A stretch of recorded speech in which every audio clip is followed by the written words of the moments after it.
या ठिकाणी प्रश्न पहिला, फ्रान्स देशाचा राष्ट्रीय दिवस कधी साजरा केला जातो? फ्रान्स देशाचा राष्ट्रीय दिवस हा कधी साजरा केला जातो? तर या ठिकाणी ऑप्शन क्रमांक बी याचं योग्य आन्सर होईल, ते म्हणजे 14 जुलै. तर फ्रान्स देशाचा राष्ट्रीय दिवस हा 14 जुलैला केला जातो. पुढचा प्रश्न, तर या ठिकाणी पुढचा प्रश्न असा विचारला आहे की पनामा कालव्याने कोणते दोन महासागर जोडले गेले आहेत? पनामा कालव्याने कोणते दोन महासागर जे आहेत जोडले गेले आहेत? तर या ठिकाणी ऑप्शन क्रमांक सी याचे योग्य आन्सर होईल, ते म्हणजे अटलांटिक व पॅसिफिक. तर पनामा कालव्याने जे दोन महासागर जोडले आहेत ते अटलांटिक महासागर व पॅसिफिक महासागर हे दोन आहेत. तर ऑप्शन सी याचं योग्य आन्सर होईल. पुढचा प्रश्न, तर या ठिकाणी पुढचा जो प्रश्न आहे या ठिकाणी असा आहे की अर्थशास्त्राचे नोबेल सर्वप्रथम कोणत्या वर्षी देण्यात आले होते?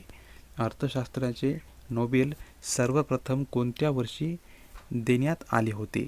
तर या ठिकाणी ऑप्शन क्रमांक ए याचं योग्य आन्सर होईल, ते म्हणजे 1969ला अर्थशास्त्राचे नोबेल हे सर्वप्रथम देण्यात आले होते. ऑप्शन क्रमांक ए याचं योग्य आन्सर होईल. पुढचा प्रश्न, तर या ठिकाणी पुढचा जो प्रश्न आहे तो असा विचारला आहे की स्थानिक स्वराज्य संस्था सुरू करणारे देशातील पहिले राज्य कोणते? स्थानिक स्वराज्य संस्था सुरू करणारे देशातील पहिले राज्य कोणते? तर या ठिकाणी ऑप्शन क्रमांक डी याचं योग्य आन्सर होईल, ते म्हणजे राजस्थान. तर स्थानिक स्वराज्य संस्था सुरू करणारे देशातील पहिले राज्य म्हणजे राजस्थान हे राज्य होईल. तर ऑप्शन डी याचं उत्तर करेक्ट होईल. पुढचा प्रश्न, तर या ठिकाणी पुढचा प्रश्न असा विचारला आहे की सत्यमंगलम व्याघ्र प्रकल्प कोणत्या राज्यात आहे? सत्यमंगलम व्याघ्र प्रकल्प कोणत्या राज्यात आहे? तर या ठिकाणी ऑप्शन क्रमांक बी याचं योग्य आन्सर होईल, ते म्हणजे तमिळनाडू या राज्यामध्ये सत्यमंगलम व्याघ्र प्रकल्प हा आहे. त्यामुळे ऑप्शन बी याचं उत्तर करेक्ट होईल.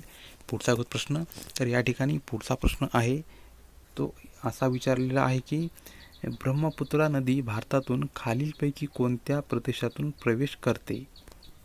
ब्रह्मपुत्रा नदी भारतातून खालीलपैकी कोणत्या प्रदेशातून प्रवेश करते? तर या ठिकाणी ऑप्शन क्रमांक ए याचं योग्य आन्सर होईल, ते म्हणजे अरुणाचल प्रदेश. तर ब्रह्मपुत्रा नदी भारतातून अरुणाचल प्रदेश या प्रदेशातून ही प्रवेश करते. तर ऑप्शन क्रमांक ए याचं हे उत्तर योग्य होईल. पुढचा प्रश्न घेऊया. तर या ठिकाणी पुढचा प्रश्न असा विचारला आहे की भारतात राष्ट्रीय लोकसंख्या धोरण कोणत्या वर्षी तयार करण्यात आले होते? भारतात राष्ट्रीय लोकसंख्या धोरण हे कोणत्या वर्षी तयार करण्यात आले होते? तर या ठिकाणी ऑप्शन क्रमांक डी याचं योग्य आन्सर होईल, ते म्हणजे 2000. तर भारतात राष्ट्रीय लोकसंख्या धोरण हे 2000 या वर्षी तयार करण्यात आले होते. तर ऑप्शन क्रमांक डी याचं उत्तर योग्य होईल.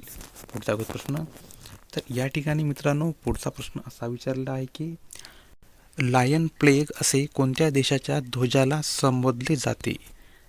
लायन प्लेग असे कोणत्या देशाच्या ध्वजाला संबोधले जाते? तर या ठिकाणी मित्रांनो ऑप्शन क्रमांक बी याचं योग्य आन्सर होईल, ते म्हणजे श्रीलंका या देशाला लायन फ्लॅग असे संबोधले जाते. तर ऑप्शन क्रमांक बी याचं उत्तर करेक्ट होईल. पुढचा प्रश्न, तर मित्रांनो पुढचा प्रश्न असा विचारलेला आहे की भारताच्या परराष्ट्र नीतीचे शिल्पकार म्हणून कोणास ओळखले जाते? भारताच्या परराष्ट्र नीतीचे शिल्पकार म्हणून कोणास ओळखले जाते? तर या ठिकाणी ऑप्शन क्रमांक डी याचं योग्य आन्सर होईल, ते म्हणजे पंडित नेहरू यांना भारताच्या परराष्ट्र नीतीचे शिल्पकार म्हणून ओळखले जाते. तर ऑप्शन डी याचं उत्तर करेक्ट.